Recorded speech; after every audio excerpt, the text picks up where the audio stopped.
Bonjour à tous. Dans cette vidéo, vous allez apprendre tout sur le monde informatique situé dans chacun de vos ordinateurs. Voici le déballage de la boîte de l'ordinateur.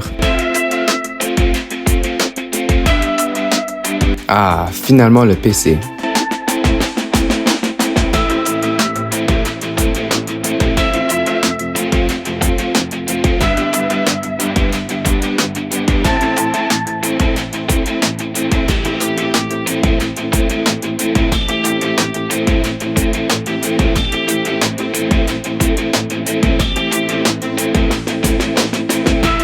Pour ouvrir l'ordinateur, il faut dévisser les vis.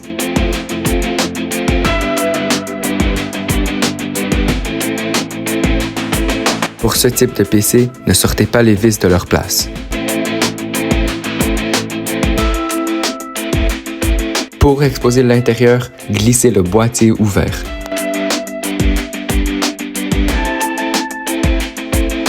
Enlevez le reste de la carcasse nécessaire.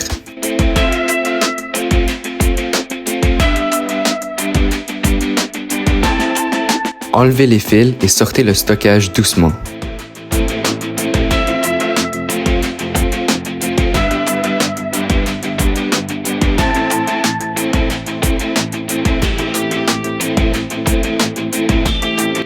Voici le dispositif de stockage, un outil essentiel.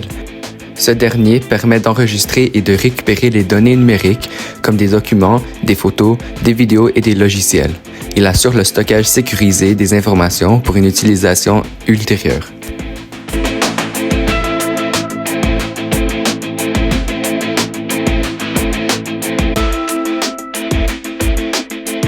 Voici le dispositif de stockage déconnecté. Poussez doucement les clips de chaque côté de la barrette de RAM pour la libérer. Voici la mémoire vive, aussi appelée RAM. Elle permet à l'ordinateur de stocker temporairement des données pour les traitements en cours. Elle garantit un accès rapide aux informations nécessaires pour exécuter les programmes et le système, ce qui accélère les performances. Cependant, son contenu est effacé lorsque l'ordinateur s'éteint. Cet ordinateur n'a pas de carte graphique. Cette dernière gère l'affichage des images, vidéos et animations sur l'écran.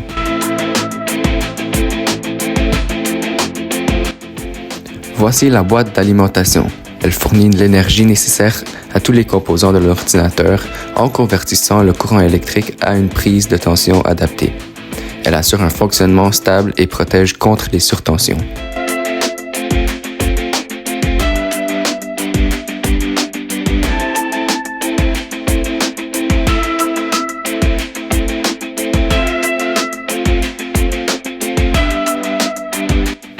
Comme vous pouvez le voir, la boîte est attachée par des fils indémontables.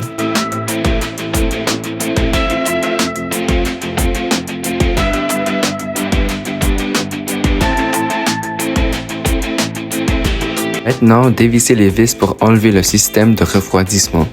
Il maintient la température des composants de l'ordinateur, comme le processeur et la carte graphique, à un niveau optimal.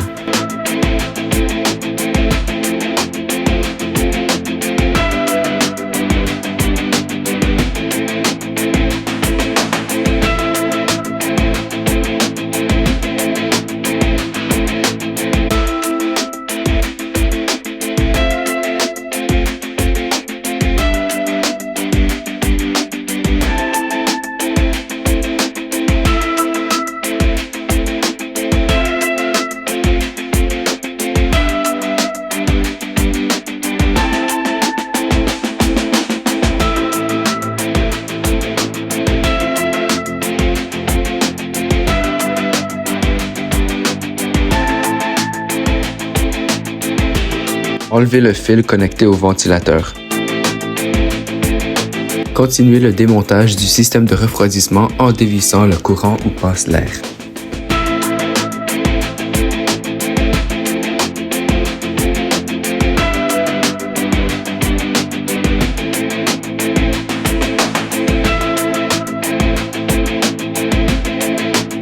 La pâte thermique ou cooling paste est un matériau appliqué entre le processeur et le dissipateur thermique. Elle améliore la condition de chaleur en comblant les micro-espaces, optimisant ainsi le refroidissement en prévenant la surchauffe.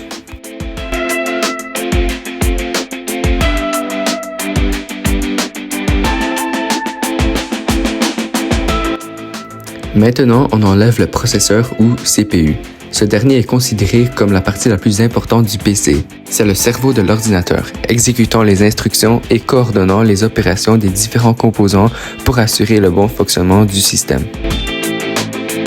Le voici, comme il est beau ce cerveau.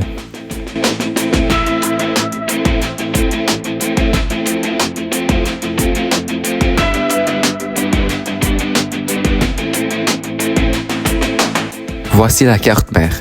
C'est le circuit principal qui relie tous les composants de l'ordinateur, permettant leur communication.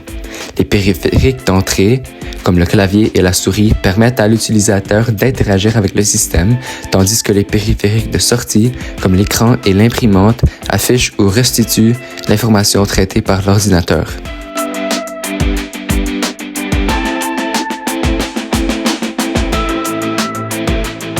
Maintenant, nous allons enlever la pâte thermique sèche pour en mettre une nouvelle couche.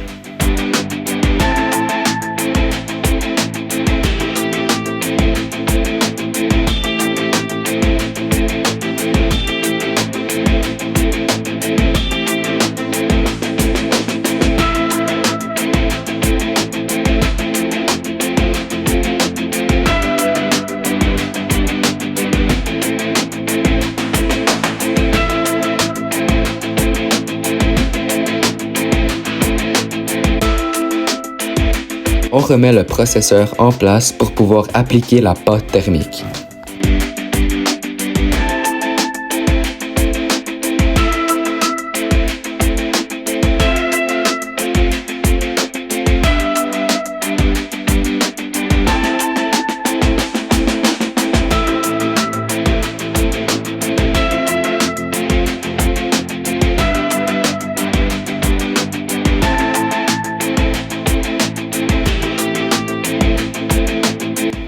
La pâte thermique va s'étendre au contact du dissipateur thermique.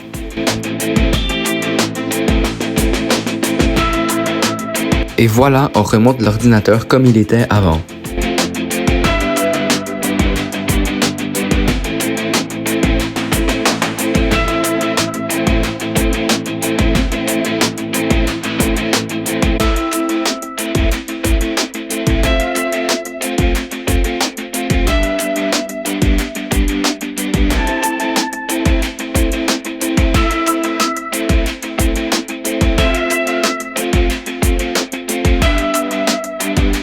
On s'assure que tout est bien en place et que rien ne bouge.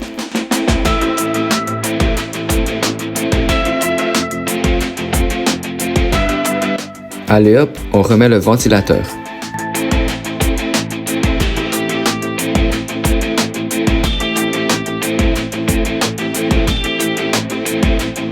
Maintenant, on rattache la boîte d'alimentation en la revissant à sa place.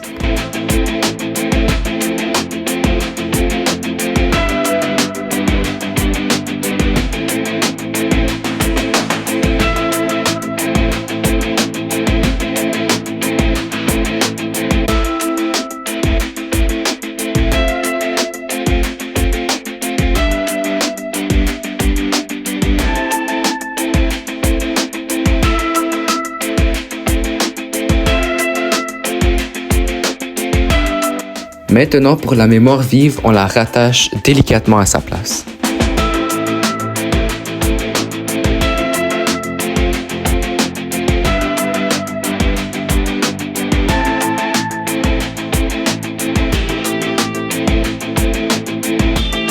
Maintenant, on assemble la carcasse du stockage.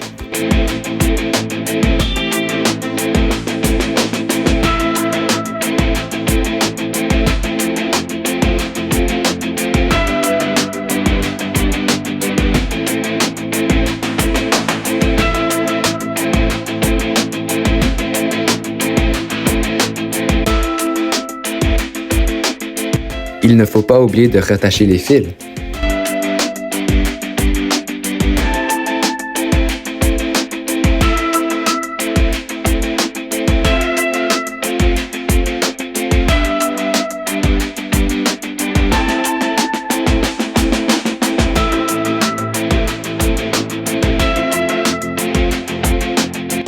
Maintenant, on rattache tout le boîtier.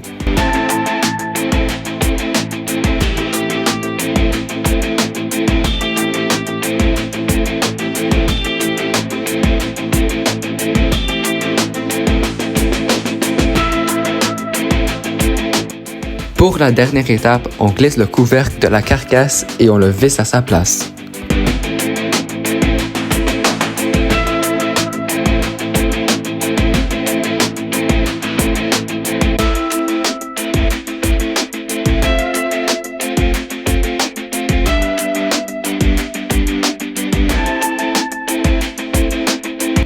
Bon, il est finalement assemblé. Vérifions s'il fonctionne.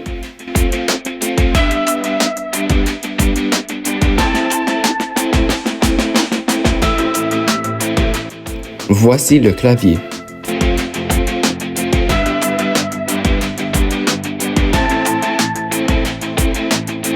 Et voici la souris. On connecte les fils à l'appareil.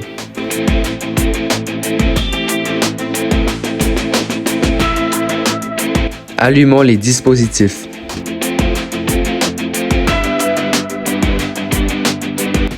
Maintenant, je veux personnaliser les paramètres de cet ordi.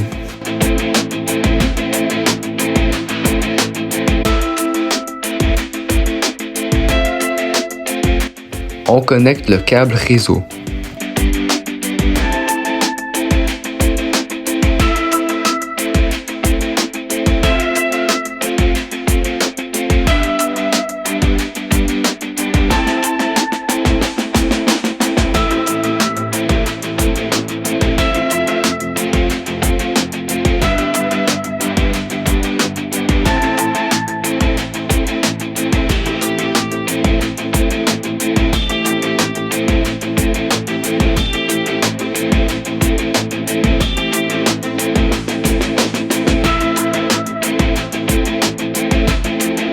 Ah, me voici connecté dans le PC reconstruit et il marche!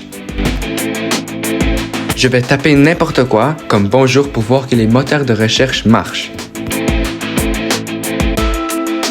Voilà pour cette vidéo. Merci et à la prochaine.